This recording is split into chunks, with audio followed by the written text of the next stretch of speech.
शैक्षणिक क्षेत्रात मोठं नाव असलेल्या सोशल हायस्कूलच्या व्यवस्थापनातून नियमबाह्य कामाचे प्रकार समोर येत असून अनधिकृत बांधकामासह बऱ्याच धक्कादायक बाबी विद्यार्थी वर्गाला बाधा पोहोचवतात। याविषयी वृत्तमालिकेतून टाकलेला हा विशेष प्रकाशझोत। काळाच्या ओघात शैक्षणिक केंद्रातील पवित्रता नाहीशी झाली आहे। अनुदान बिना अनुदानातून जणू बाजार मांडलाय की काय अशी शंकाच बळावते। आता यामध्ये कमी म्हणून की काय अनधिकृत कामं, बेकायदेशीर प्रकार, नियमबाह्य कामकाज असे प्रकार समोर येतात तेव्हा समाज मनाला धक्का बसतो। सोशल हायस्कूल सध्या अशाच वादाच्या भोवऱ्यात सापडली आहे। विशेष बाब म्हणजे बेकायदेशीर कामं होत असल्याची कबुलीच चक्क व्यवस्थापन देतंय।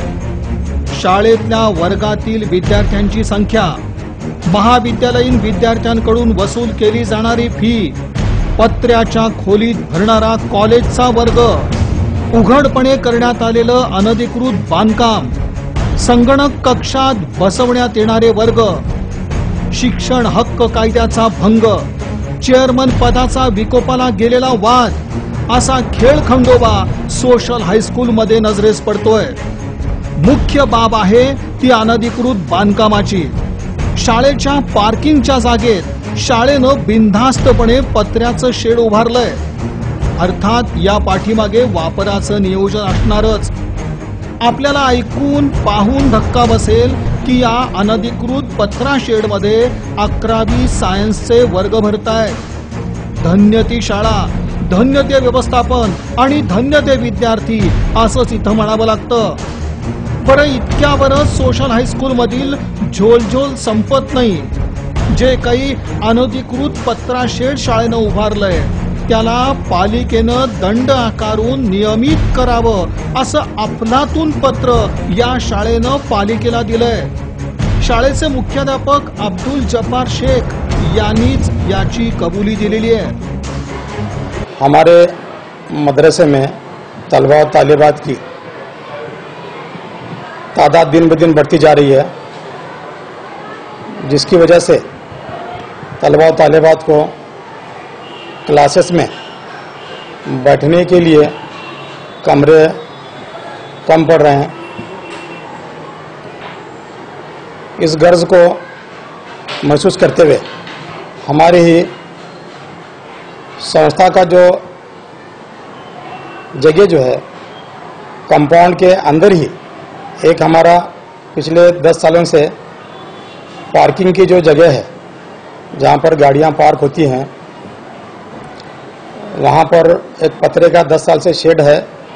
दीवार पर पतरे का उसका पार्टीशन निकालकर दीवार पर 3-4 फीट ईंट का बांधकाम कर वहाँ पर हमारे विद्यार्थी को बैठने की व्यवस्था करने के लिए हम कोशिश कर रहे हैं और हमारे संस्था वाले कोशिश कर रहे हैं।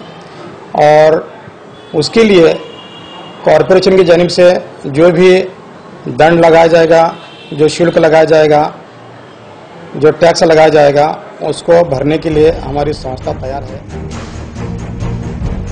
शिक्षणाला आज बाजाराचं स्वरूप आलंय, तशी दुकानदारी सोशल हायस्कूल आणि महाविद्यालयानं मांडलेली आहे। बिना अनुदानित 11वी वर्गासाठी 7,000ची वसुली सुरू करण्यात आली आहे। 2 हप्त्यांमध्ये ही सुविधा देण्यात आली आहे। आता इतकी रक्कम मोजून विद्यार्थ्यांची बसण्याची सोय पत्र्याच्या खोलीत करण्यात आली आहे। हा आणखीन एक धक्कादायक प्रकार। कुठले नियम पाळायचे नाहीत, नियमांचं उल्लंघन करायचं, विद्यार्थी हिताला बाधा पोचवायची असा चंगच सोशल हायस्कूल आणि महाविद्यालयात दिसून येतो। एक प्रकारची बजबज परिस्थिती माजलेली आहे। माजी मुख्याध्यापक अकबर अल्लाबक्ष कुरेशी यांना प्रतिक्रिया विचारली असताना चाललेल्या गोंधळाबद्दल त्यांनी खंतच व्यक्त केली। आणि सध्याचे जे चेअरमन म्हणून नाव त्यांचं घेत आहेत अखलाक वडवान, हे चेअरमन वगैरे काहीच नाही। चॅरिटी कमिशनर ऑफ सोलापूर यात यांचा वाद चालू आहे आणि हेडमास्टर्स हायस्कूलचे आणि प्राथमिकचे आणि कॉलेजचे प्रिन्सिपल मनमानी कारवाई करून विद्यार्थ्यांचं नुकसान वगैरे करण्याचा त्यांनी बेत करत आहेत। आणि सध्या ते शाळेच्या अवतीभोवती एक कंपाऊंड वॉल आहे. त्या कंपाऊंड वॉलचा सहारा घेऊन त्यांनी एक वर्ग काढून मुलांना तिथं बसून घेण्याचा कट रचलेला आहे. आणि सध्या म्हटले तर ही कंपाऊंड वॉल त्याची मजबूत नाही, तर त्या कंपाऊंड वॉलमध्ये आणखी वाढ करून एक शेड तयार करून त्याचे मुलांना बसवतात. सकाळच्या वेळी KGची मुलांना त्यांनी बसवतात. KGची मुलांची सुट्टी झाल्यानंतर दुपारच्या वेळी त्यांनी हायस्कूलच्या मुलांना 11वीचे सायन्सच्या मुलांना तिथं शिक्षण घेण्याचे कट रचलेले आहेत. आणि वास्तविक पाहता या शेडमध्ये मुलांना शिक्षण घेणे हे कायदेशीर RTE ॲक्ट या कायद्यानुसार ते इलिगल आहेत. आणि या बाबतीत वारंवार आम्ही पालक तक्रार करून सुद्धा याची त्यांनी दखल घेत नाहीत. आणि मुलाकडून जास्तीत जास्त फीस घेऊन 60ची लिमिट असताना, मर्यादा असताना त्यांनी 80 100 मुलं घेऊन शिक्षणचा खेळखंडोबा त्यांनी रचत आहेत. या बाबतीत त्यांनी योग्य ती कायदेशीर कारवाई करावी. सोशल हायस्कूल महाविद्यालयात बराच गहजब दिसून येतोय.